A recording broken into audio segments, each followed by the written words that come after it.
Hi, my name is Michael McLaughlin, and I'm here with Hart who I'm interviewing for the first episode of the Pop Realists podcast. Hart, how are you doing? Oh, swell. How are you?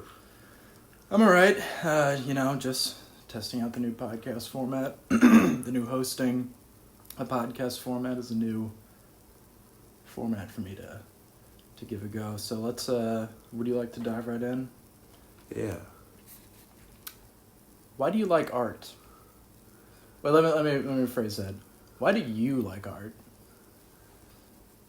I like it because it gives me an excuse not to work, and it attracts beautiful women into my life, and because it's a threat to power because you can influence the way people think about things.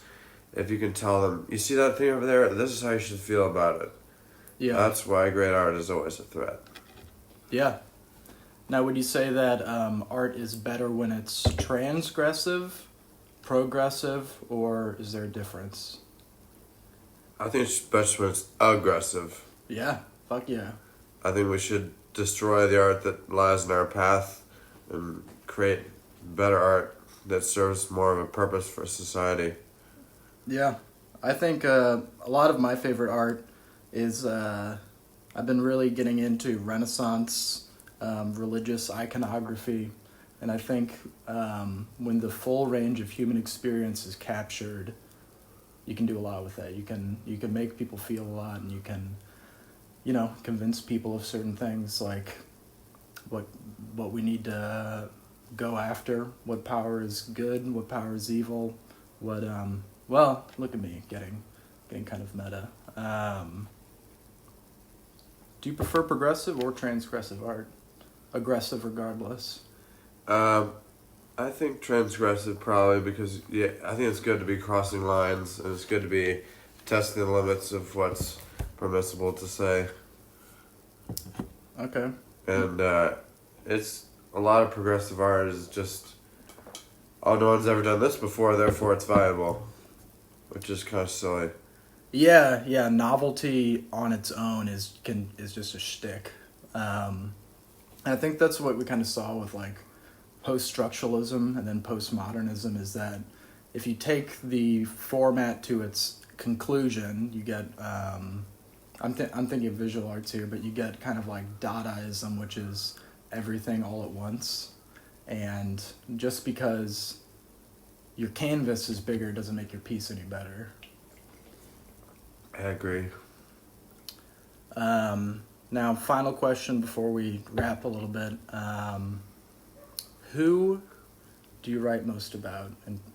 And let me specify here.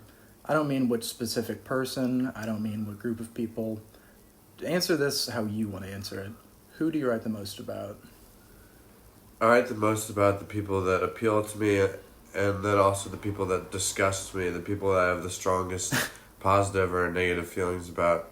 Yeah. There are a lot of people that I feel that I've encountered briefly or just in passing that appealed to me and that I wanted to know more about, that I was drawn to powerfully.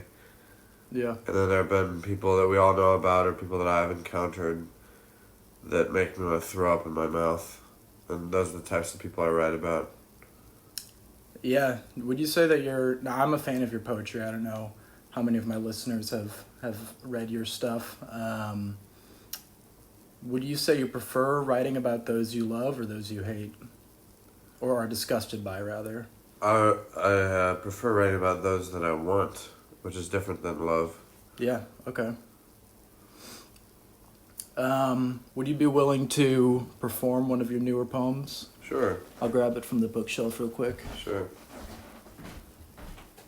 So, you've got 5 sonnets here, right? Yeah, I'll read from the new version of the text. Or I'll read from that, that'll work. Maybe I'll read part 3. Go for it. This is a short sonnet cycle. The evil towers of the language of hell assemble in dark hexagons against fire. that tremble before the white light of your body, daring barely to touch your moonlight, closing back on you as after sex, crashing and defeatable desires extend in offset patterns. This shall you desire. I cry in your sundress like a cotton Versailles.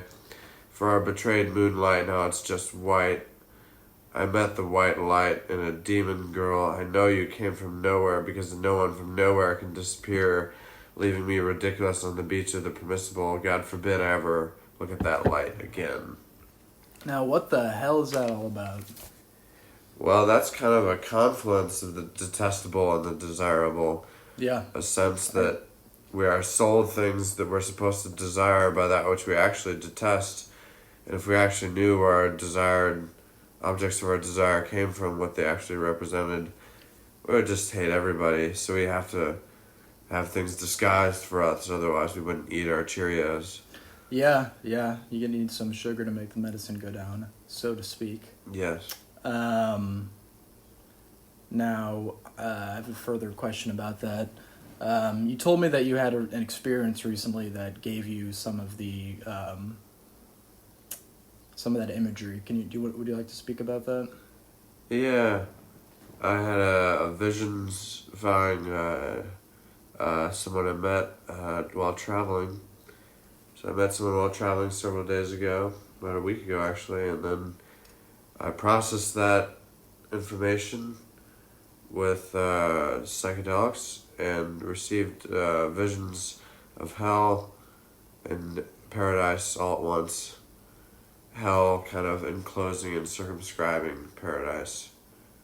But they're not really separate, they're just different parts of reality, obviously.